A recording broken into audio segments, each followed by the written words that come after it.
Hey guys, welcome back to the Snapthis channel. My name is Carl Lightning and today we're doing a super easy lens tutorial which is colour correction. The best way to describe colour correction is like applying a filter to the Snapchat camera, and this is super easy to use. This tutorial is probably one of the easiest I'm going to go through because there are a ton of presets to get you started, and then it's just understanding a little bit of colour grading and having a program to alter it to sort of master this. And this was my first ever lens I ever made, and it's still one of my popular to this day. It was the Keep Yellow lens, which basically made everything else in shot black and white if it wasn't yellow. So if you showed the Snapchat logo or a banana, that would be in colour, but everything else was black and white. And I did this for the whole hue spectrum: red, blue, green, pink, all the colours. My most popular were the primary colours like blue, red and yellow, but it just shows that these were popular lenses with no skills. So if you're looking to start creating lenses, this is a great place to start because you get to understand how lenses get put together. There are other basic tutorials on the channel though covering text and images already. So let's get in and have a look at Lens Studio and how we create a colour correction lens.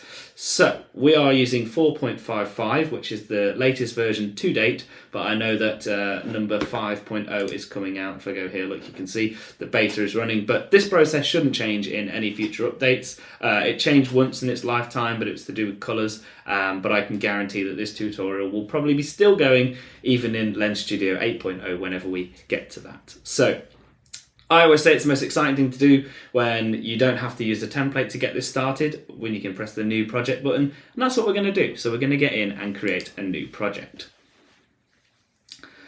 And this is obviously the base default layout. I've not got any custom layouts on my Lens Studio, so when you open it up it should look like this. Now this is a super easy to use lens. We're literally going to go up to objects up here and basically select colour correction. So we're going to go down here. You can use the search box as well, but I'm going to go to colour correction, and these are some of the presets.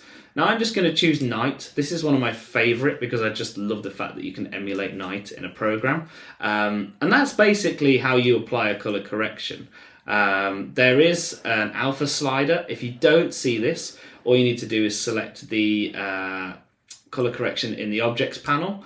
The actual sort of colour palette, shall we call it, is down here. This is something we're going to talk about later, but you click on the resources to see this, and you click on the effects and then night. If you've picked a different one, it'll be effects, and it'll say which one ever you've selected there.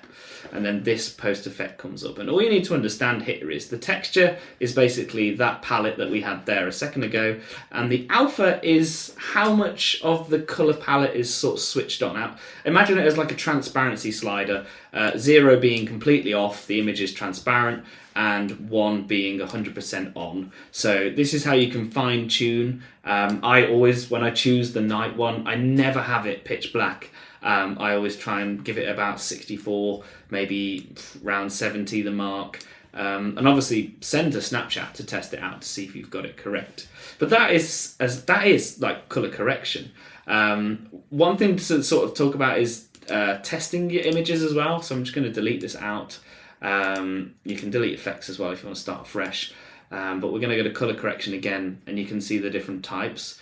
The names kind of try and tell you what they are without trying to tell you what they are. So BW is black and white, so you can see there it's a black and white lens, and again you can slide this to sort of bring back some saturation. What else have we got? There's some really creative ones in here. I've not used all of them. Let's have a look at Purple Hills. So very pinky purpley colours. You might want to use this with maybe a makeup one to give you sort of more of a pink look, even though it's called Purple Hills. What else have we got? Let's have a look in here. I think Flowers also very similar colour. Warm Crisp, I'm expecting this to be sort of orange, yeah? So if you're making like a Wild West or a dusty, deserty lens, this might be a good colour to use. I'm not going to go through all of these. The only other one which is the most useful out of all of them, but you do need some skills to use this, is actually called Empty. And Empty doesn't do anything because basically what this creates you is your own colour palette. This is the Snapchat hue spectrum here, and if you were to edit this in Photoshop, Lightroom, even Premiere Pro, whatever you do your colour grading in, or any program you can do colour grading and export as a PNG, you can sort of create your own lenses. So if you've got LUTs or anything that you use to correct colour, you can apply that to this image. And I've already created one over here, so I'm just going to go grab that image now, which is very similar to the one I created in the past, which was my colour correction lens. So I'm going to click on this, and you can see down here, this only has the blue colours in. Because I've still got the others in here, if I go to empty at the top here in my objects panel, you can see that empty is nothing. If I drag and drop night into here, we get that night effect, so you can sort of see how that texture pulls from. And if I go to our empty 3, which I'm hoping I can rename to just blue, because that is exactly what it is.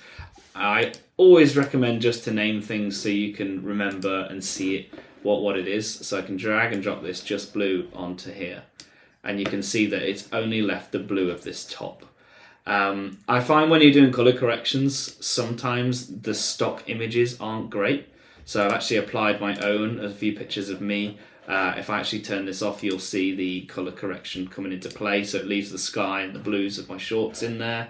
And I've got a few images to sort of test it here. So here's another one. This one's got quite a few dark purples in and reds, so you can sort of see the effect. But that's it really, that is colour correction. Again, it's just knowing texture and alpha, what they do, but super simple tutorial. Just wanted to bring this one to sort of allow people to create some lenses without really any skills.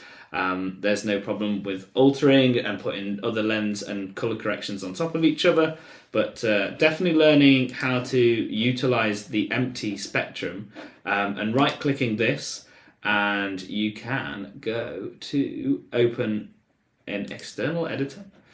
That should open, yeah, so it opens up in Finder. I thought it was going to open up in Photoshop, but you might be able to change that. But you can see that the file is saved on your computer.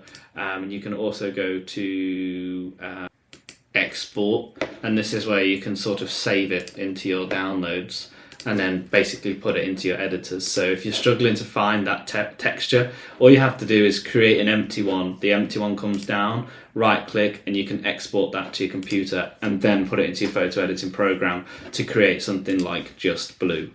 So there we have it. That is pretty much the tutorial. There's not really much technical stuff to it, but it's definitely one, when you understand it, you can really make your lenses not look like the Snapchat camera, and you can sort of give it a vibe. So thank you so much for watching. I hope you've enjoyed this short video, and we'll see you in another lens tutorial.